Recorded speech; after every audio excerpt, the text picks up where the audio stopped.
গত কিছুদিন আগে কংগ্রেস দলের বিধায়ক গোপাল চন্দ্র রায়ের উপর কিছু দুষ্কৃতিকারীরা দৈহিক আক্রমণের চেষ্টা করেছিল বলে অভিযোগ। সেই পরিপ্রেক্ষিতে বৃহস্পতিবার এই ঘটনার প্রতিবাদ জানিয়ে আগরতলা পূর্ব থানার সামনে বিক্ষোভ কর্মসূচি অনুষ্ঠিত হয়। এদিন নয় বনমালীপুর ব্লক কংগ্রেসের উদ্যোগে এই বিক্ষোভ প্রদর্শন করা হয়। পাশাপাশি দোষীদের শাস্তির দাবিতে আগরতলা পূর্ব থানায় এক ডেপুটেশন প্রদান করা হয়। আপনারা নিশ্চয়ই অবগত আছেন, যখন গোটা রাজ্যে প্রাকৃতিক দুর্যোগের মধ্যে বন্যায় কবলিত ছিল গোটা রাজ্যের মানুষ, তার মধ্য থেকে বনমালীপুর বাদ যায়নি।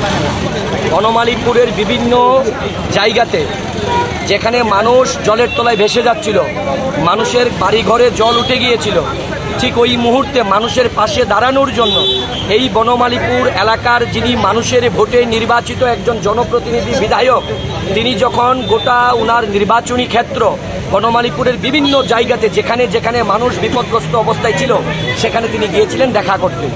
তার মধ্য থেকে তিনি যখন প্রফেসর কলোনিতে যান, সেখানেই বনমালীপুরের বিজেপি দলের আশ্রিত দুষ্কৃতী হারমাদ গুন্ডা বাহিনী ওনার উপর আক্রমণ করেন দৈহিকভাবে। বলেন তিনি সেখানে যেতে পারবেন না, কারণ তিনি কংগ্রেস দলের বিধায়ক। একজন কংগ্রেস দলের বিধায়ক মানুষের ভোটে নির্বাচিত হয়েছেন, তিনি সেখানকার জনগণের সঙ্গে, তিনি যাদের ভোটে নির্বাচিত তাদের পাশে থাকবেন না, এটা কিভাবে হয়? ওনার উপর যখন এই মানসিক এবং দৈহিক অত্যাচার বা আক্রমণ করা হয়, তারপর তিনি সেখান থেকে নিজের আত্মরক্ষার জন্য বাড়িতে তিনি চলে আসেন।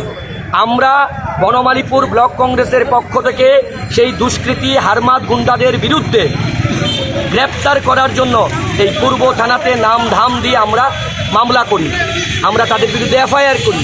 আজ প্রায় 10 দিন অতিক্রান্ত হয়ে যাচ্ছে, এখনও রাজ্যের রাষ্ট্রপতি পুরস্কার পাওয়া রাজ্যের পুলিশ প্রশাসন এই অপরাধীদেরকে গ্রেপ্তার করছেন না। আমরা জানতে পারছি না অপরাধীদেরকে তারা গ্রেপ্তার করছেন না, না তারা শাসক দলের আশ্রিত হারমাদ গুন্ডা বাহিনী বলে তাদেরকে এনারা গ্রেপ্তার করছেন না। আজকে বনমালীপুর ব্লক কংগ্রেসের উদ্যোগে আমরা এই পূর্ব থানাতে ঘেরাও করছি। আমাদের প্রতিনিধি সেখানে ভেতরে গিয়েছেন আসামিদেরকে গ্রেপ্তার করার জন্য। আমরা আপনাদের মাধ্যমে বনমালীপুরের মানুষদের, জনগণকে বলতে চাইছি, এলাকার বিধায়ক আপনাদের পাশে আছে। আপনাদের পাশে যাতে এলাকার বিধায়ক না আসতে পারে, এই জনবিরোধী হারমাদ গুন্ডা বাহিনী, বিজেপি আশ্রিত সন্ত্রাসীরা, এরা ওনার উপর দৈহিক আক্রমণ করে, যাতে উনি আপনাদের পাশে না থাকতে পারেন। আপনারা ঘাবড়াবেন না।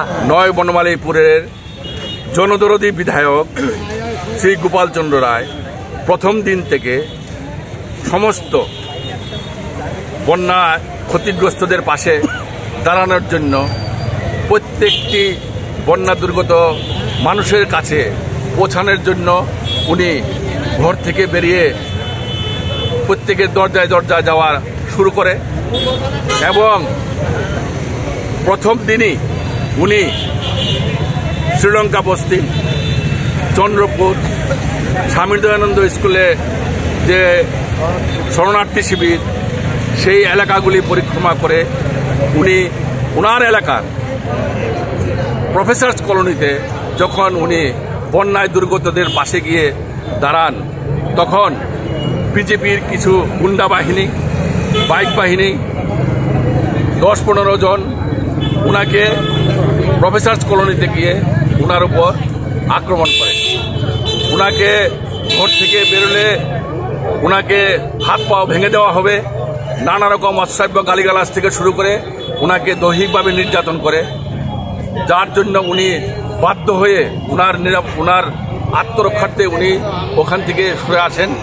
উনার সঙ্গে যারা ছিলেন প্রত্যেকের উপর আক্রমণ করা হয় এবং বন্যায় দুর্গত বাকি অংশগুলি উনি পরিক্রমা করতে পারেননি এবং শেষ পর্যন্ত উনাকে ওনার জনগণের প্রতি সাহায্যের হাত সংকুচিত করে উনাকে গৃহবন্দী হয়ে থাকতে হয়েছে। উনাকে বাড়ির থেকে বেরোতে দেওয়া হয়নি।